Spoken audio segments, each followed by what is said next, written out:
సామాన్య ప్రజలకు అండగా నిలవాల్సిన పోలీసే బెదిరింపులకు దిగాడు. న్యాయం కోసం వచ్చిన వారి వద్ద లంచం డిమాండ్ చేశాడు. చివరికి ఏసీపీ వాళ్ళకు చిక్కాడు.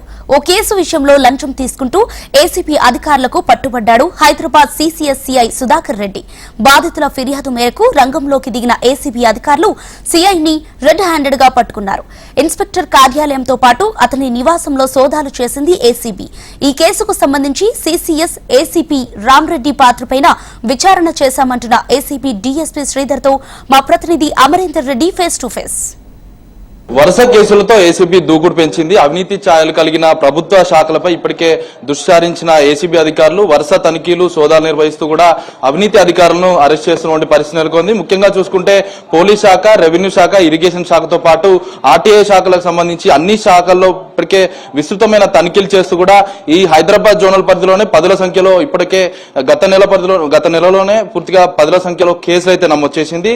అయితే నిన్న సీసీఎస్ సంబంధించిన సిఐ సుధాకర్ ని 3 లక్షలు తీసుకుంటుండగా రెడ్ హ్యాండెడ్ గా ఏసీబీ అధికారులు పట్టుబడ్డారు. దీనికి సంబంధించి వివరాలు తెలుసుకుందాం. మనతో ఏసీబీ డీఎస్పీ శ్రీధర్ ఉన్నారు. సార్, సుధాకర్ ని ఏ కేసులో అరెస్ట్ చేశారు? సుధాకర్ ఇన్స్పెక్టర్ సీసీఎస్ లో పనిచేస్తున్నాడు. అతని మీద మణిరంగస్వామి అని చెప్పేసి ఒక కంప్లైంట్ 2 days బ్యాక్ మాకు అప్రోచ్ అయ్యాడు. అతని వర్షన్ ఏంటంటే ఒక సివిల్ కేసు, ఇద్దరు ఫ్రెండ్స్ మధ్యలో ఉన్నటువంటి ప్రాపర్టీ ఏదైతే డిస్ప్యూట్ ఉందో దాని మీద సివిల్ కేసు ఒకటి రిజిస్టర్ చేసి అన్యాయంగా రోజు పోలీస్ స్టేషన్కి పిలిపిస్తున్నారు. సీసీఎస్కి అక్కడ కూర్చోబెడుతున్నాడు. తర్వాత వాళ్ళు కాంప్రమైజ్ అయిపోయినా కూడా 15 లక్షలు ఇస్తే ఆ కేసు క్లోజ్ చేస్తానని చెప్పేసి బ్రైబ్ డిమాండ్ చేశాడని చెప్పేసి కంప్లైంట్. తర్వాత ఆల్రెడీ 5 lakhs ఒక 25 days బ్యాక్ ఇతను పే చేశాడు. ఒకసారి 50,000, ఒకసారి 50,000, ఒకసారి 2 లక్షలు, ఒకసారి 2 లక్షలు ఇచ్చాడు. ఇప్పుడు ఇంకా మిగతా 5 లక్షలు కూడా తీసుకురమ్మని చెప్పేసి ఇతనికి ఒత్తిడి పెంచినందుకు ఇతను ఇక్కడికి వచ్చాడు. కేసు రిజిస్టర్ చేసాక మేము ఒక బార్గెన్ కోసం అని పంపించాము. ఈ కంప్లైంట్ మణిరంగస్వామి తిల్లి సుధాకర్ ఇన్స్పెక్టర్తో బార్గెన్ చేశాడు. 5 లక్షలు ఇవ్వలేను, 2.5 లక్షలు ఇప్పుడు అడ్జస్ట్ చేస్తానంటే లేదు 5 లక్షలు ఇవ్వాలన్నాడు. ఆఖరికి అది 3 లక్షలకు ఒప్పందం జరిగింది. ఆ 3 లక్షల అమౌంట్ నిన్న సాయంత్రం టైంలో తీసుకొని రావాలని చెప్పి ఇతనికి ఇన్స్ట్రక్షన్స్ ఇచ్చాడు. మేము కూడా ఇక్కడ కేసు రిజిస్టర్ చేసి టీం అంతా వెళ్ళిపోయి రెడీగా వాంటేజ్ పొజిషన్స్ తీసుకొని ఉన్నాము చుట్టుపక్కల. అతను సుధాకర్ ఆఫీస్ లోపలికి పిలవకుండా ఇతన్ని ఒక బ్యాక్ ప్యాక్ వేసుకొని 6 o'clock కిందికి వచ్చేసి ఆ కరెన్సీ నోట్స్కి ఫినాప్థిలిన్ పౌడర్ పూసి ఉంటుంది, ఏసీబీ వాళ్ళు వస్తారేమో అన్న డౌట్తో అతను జిప్ ఓపెన్ చేపించేసి ఆ బ్యాక్ ప్యాక్లో పైసలు కంప్లైంట్ తోటే పెట్టించాడు. పెట్టగానే మాకు కంప్లైంట్ సిగ్నల్ ఇవ్వగానే ఇమీడియట్లీ మా టీం కొంచెం మూవ్ గానే ఇతను పరిగెత్తడం మొదలుపెట్టాడు. చేజ్ చేసి ఒక 20 meters దూరంలో పట్టుకున్నాం అతన్ని. అమౌంట్ కూడా రికవరీ చేసాం.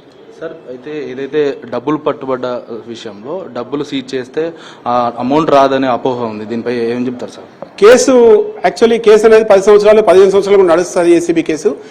అందుకనే మీ డబ్బు ఏదైతుందో మేము కోర్టులో డిపాజిట్ చేశాక ఆ డబ్బు బదులు మీ అమౌంట్ ఏదుందో మా డిపార్ట్మెంట్ నుంచి మీకు రీఎంబర్స్మెంట్ చేయబడుతుంది. అది ఒక 1 week 10 days లోనే మీ అమౌంట్ మీకు ఇవ్వబడుతుంది. సార్, ఇప్పటి వరకు మీ హైదరాబాద్ పరిధిలో ఎన్ని కేసులు నమోదు చేశారు?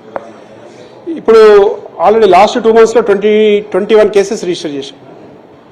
ఇది మొత్తంగా అవినీతి అధికారుల గుండెల్లో రైళ్లు పరిగెత్తిస్తున్నారు. ఒకవైపు అవినీతి చేసిన వారిపైన క్రిమినల్ కేసులు నమోదు చేస్తూ ఒకవైపు విచారణ చేస్తున్నారు. 2 కోణాల్లో దర్యాప్తు చేస్తున్నారు. ఒకవైపు ఆదాయం మించిన ఆస్తుల కేసులతో పాటు మరోవైపు అవినీతి ఏదైతే డబ్బు తీసుకుంటూ రెడ్ హ్యాండెడ్ గా పట్టుబడిన వారిపై కూడా దృష్టి సారిస్తున్నారు. ముఖ్యంగా ఏసీబీకి ఫిర్యాదు చేయాలంటే ఎవరు కూడా అధైర్యపడకండి, ధైర్యంగా ఉండి ఇక్కడికి వచ్చి ఫిర్యాదు చేయండి. డబ్బు రికవరీ విషయంలో కూడా వారం రోజుల్లో రికవరీ చేసి కూడా ఇస్తామంటూ కూడా ఏసీబీ అధికారులు చెప్తున్నారు. కెమెరా పర్సన్ గోవర్ధన్తో అమరేందర్ రెడ్డి, HM TV, హైదరాబాద్.